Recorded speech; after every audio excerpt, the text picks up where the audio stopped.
everyone, and welcome back to yet another recipe in my tastefullyvikkie.com kitchen.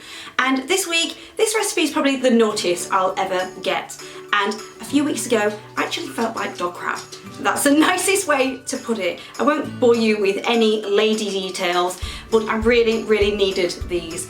And I love how it's vegan, it was really easy to make. It did get a bit messy with really questionable, dirty hands, and I ended up making 7 to 8 chocolate energy balls, and I just needed a couple just to take the edge off. And to be honest, I ate a few before I could even take photos of it. I just needed it that bad. So keep on watching if you want to learn how to make them. So the first thing you'll need is a food processor, and I chucked in 120 grams of mixed chopped nuts.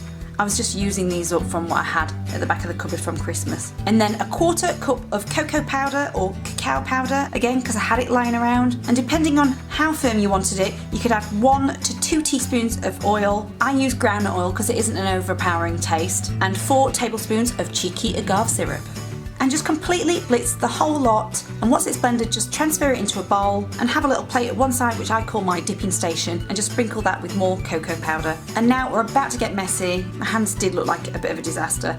And just pinch a bit out at a time, maybe roughly the size of a golf ball or a little bit smaller, and just roll them between the palm of your hands and just roll it in the cocoa powder and pop them in little cases and pop them in the fridge for a minimum of 1 hour. And if you don't want to make energy balls out of them, why don't you just put it in a jar and you've got homemade Nutella spread. So sorry if that tempted you a little bit too much, but I did hear Dr. Michael Mosley on Radio 2 the other week say if you want a snack, the best thing to eat really is nuts, and I thought, I'm going to do that. Just throw in some chocolate at the same time. So don't forget to give a like and subscribe if you want to see more, and hopefully I'll see you next week. Thanks for watching. Bye.